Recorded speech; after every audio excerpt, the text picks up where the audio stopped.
Premier quart d'heure de cotation à New York. Premier quart d'heure de cotation à Wall Street, on va retrouver Grégory Volokin, le président de Mescart Financial Services. Grégory, on le disait, on attend des stats, on commence à les avoir au fur et à mesure. La production industrielle qui est tombée à l'instant, 5e mois de baisse consécutive pour cette production industrielle. Qu'est-ce que vous inspire ce chiffre, Grégory ?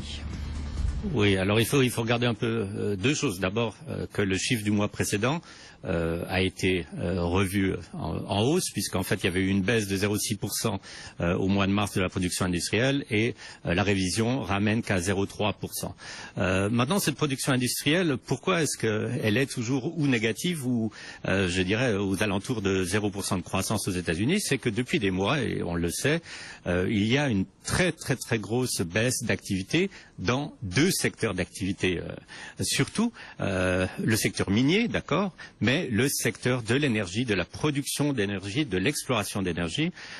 Si vous regardez par exemple le nombre de puits de pétrole qui sont en exploitation aujourd'hui aux États-Unis, il a été divisé par 2 par rapport à il y a 6 mois. Donc dans cet indice de production industrielle, l'énergie pèse beaucoup. Il y a une baisse de 13% de l'exploitation et de la production d'énergie. Vous savez pourquoi, évidemment, puisque le cours du pétrole est tombé tellement bas. Donc c'est pas un chiffre qui indique une grande tendance, c'est pas un chiffre qui inquiète les économistes, mais c'est clair que c'est un chiffre de plus qui montre quand même que c'est une économie qui a de la peine à sortir de cet hiver qui était particulièrement rude. Oui, encore un chiffre un petit peu dans la lignée que ceux qu'on a pu décortiquer ensemble ces derniers jours, et puis on aura d'ici quelques minutes la confiance, là aussi indicateur clé, confiance des consommateurs pour le mois de mai, première estimation de l'université du Michigan. Alors on a pas mal d'histoires aussi côté entreprise à raconter, Grégory, avec vous cet après-midi, dont cette histoire absolument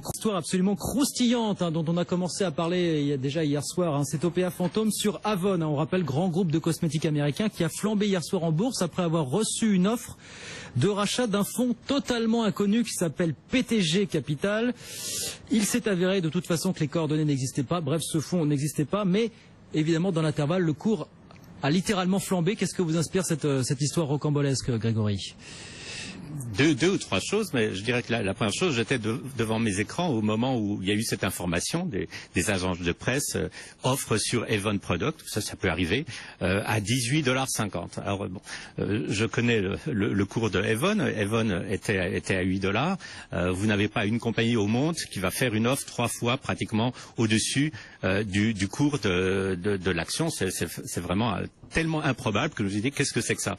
À part ça, il faut se dire que vous avez aux États-Unis et dans le monde entier en fait des centaines d'ordinateurs qui sont programmés pour que, dès qu'il y a ce genre d'information, et là c'est une information qui venait directement de la SEC, en fait, qui est donc en fait la commission, comme chez vous, qui surveille toutes les activités en bourse.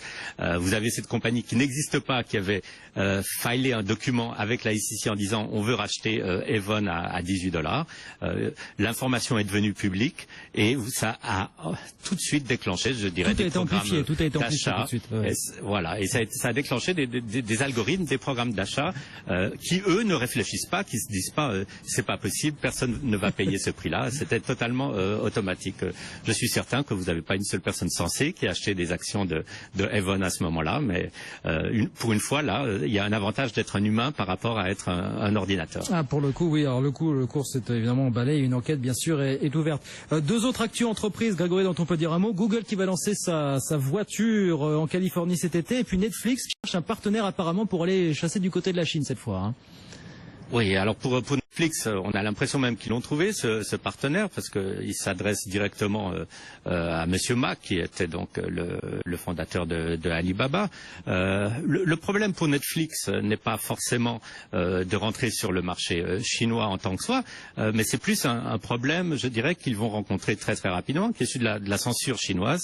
Un exemple qui est assez curieux, c'est que par exemple en Chine, pour diffuser une série télévisée de plusieurs épisodes, il faut attendre que tous ces épisodes aient déjà été publiés. On ne peut pas dire il y a encore des épisodes qui vont venir. Donc ça va pas très bien dans le sens de Netflix. On peut mettre les vieux catalogues à disposition des séries déjà terminées, ça déjà. Voilà, mais alors à ce moment-là, vous savez qu'il y a quand même encore une très très très grosse censure en Chine, que donc ça va beaucoup limiter, je pense, ce catalogue de Netflix. Mais bon, c'est un relais de croissance qui est quand même beaucoup plus crédible que celui qu'ils avaient annoncé il y a quelques semaines, qui était Cuba. Cuba, bien sûr, va s'ouvrir sûrement une fois à Netflix et aux autres entreprises américaines, mais pour le moment, je crois qu'il y a à peu près 100 personnes à Cuba qui ont accès à l'Internet à haut débit pour pouvoir voir potentiellement des films sur Internet. Donc, c'était pas trop crédible. En Chine, par contre, vous avez déjà des dizaines de millions de personnes qui ont accès à l'Internet à haut débit. Donc, c'est un beau relais de croissance pour Netflix, dont le titre s'envole. Il est passé au-dessus des $600 tout à l'heure, c'est à noter. Et puis, vous parliez de Google. Oui, Google, voilà. Les Google Cars qui arrivent, ça y est. Voilà, les Google Cars. Alors il y en aura pas beaucoup. Hein. Tout d'abord, il y en aura une vingtaine cet été en Californie. Et comment ces voitures qui vont donc se conduire sans conducteur, comment est-ce que Google a obtenu l'autorisation des autorités qui sont tellement effrayées des accidents potentiels? Avec quelque chose qui est assez curieux pour une voiture qui se conduit tout seul, ils ont dû installer un volant et ils ont dû installer des freins. Oui, voilà. Donc ça veut dire que quand même là, une fois de plus, l'homme aussi devra intervenir si jamais l'ordinateur fait une erreur, bien qu'on peut bien penser, et c'est en tout cas ce que Google dit, qu'une voiture conduite par l'informatique, l'ordinateur, est beaucoup plus sûre qu'une voiture conduite par un être humain. Ouais, l'homme pourra faire éventuellement ses preuves une fois de plus face à la machine. Et puis alors on a 2 minutes encore pour aborder ce qui s'est passé mardi dernier, hein, Grégory, avec ce déraillement de train à hauteur de Philadelphie qui a fait 8 morts d'après le dernier bilan, et qui remet un petit peu en lumière un débat véritablement lancinant, c'est la vétusté des infrastructures ferroviaires chez vous aux États-Unis. Hein. C'est un vieux débat, ça. Malheureusement, c'est la vétusté de, je dirais, la plupart des infrastructures, dont les infrastructures ferroviaires. Dans le cas de Amtrak, hein, qui est la principale ligne sur la côte est des États-Unis, l'histoire est même encore plus triste, en fait, parce qu'en 2008, le Congrès leur avait donné l'ordre d'installer un système de freinage automatique sur les trains de cette ligne.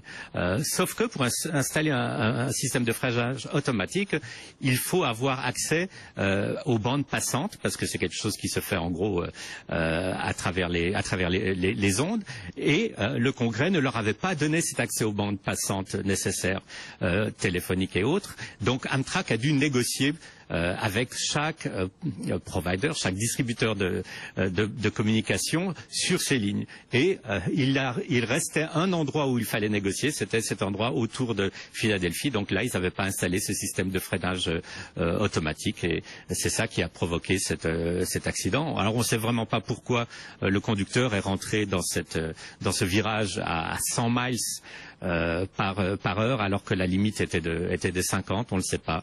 Mais c'est vrai que si le système avait été installé et si vraiment la Amtrak avait modernisé ces lignes comme elle est obligée de le faire, le drame ne se serait pas produit. Il y a un sujet aussi qui a permis ces dernières années de reparler un petit peu de la vétusté des infrastructures ferroviaires chez vous aux États-Unis, c'est ce débat autour de ce pétrole de schiste qu'on va extraire dans certains États, mais qu'il faut ensuite aller raffiner jusque dans le golfe du Mexique, et on explique que de plus en plus maintenant on transporte ce pétrole à raffiner par le rail, mais que du fait de la vétusté des infrastructures, eh bien on ne peut pas raffiner autant qu'on aimerait de ce pétrole de schiste finalement, Grégory. Hein. Vous avez tout à fait raison, et en fait il y a des accidents qui sont, je dirais, presque quotidiens au Canada et aux États-Unis, et il faut savoir qu'en fait on transporte maintenant ce pétrole par le rail sur des rails qui n'avaient plus du tout été utilisés pendant des dizaines d'années, puisqu'il n'y avait rien à transporter. Et très souvent, ces rails traversent carrément des agglomérations, passent vraiment au milieu de petites villes, et tout d'un coup, vous avez au milieu d'une ville de 20 000 habitants un train avec 100 wagons qui contiennent évidemment du pétrole qui est extrêmement explosif. Donc il y a une grosse controverse. Il y a une loi pour forcer les transporteurs et les fabricants de wagons à rénover leur infrastructure, à les rendre beaucoup plus résistants au choc, mais comme partout, c'est une question de gros sous. Ça coûte très très très cher par wagon de ce qu'on appelle rétrofiter, donc de les adapter au transport de carburant. Et malheureusement, je pense qu'il y aura encore des accidents qui risquent de se produire à ce niveau-là. Merci beaucoup Grégory d'avoir été avec nous encore aujourd'hui. Grégory Volokin avec nous du lundi au vendredi. tous les jours dans Intégral Bourse pour faire le point sur la séance à Wall Street et puis l'activité qui encourt les grandes entreprises américaines. Grégory Volokin, le président de Mescart Financial Service à New York avec nous sur BFM Business. Il est 15h57, on va marquer une petite pause et puis on va revenir bien sûr sur cette séance. On va parler de la zone euro, on va parler des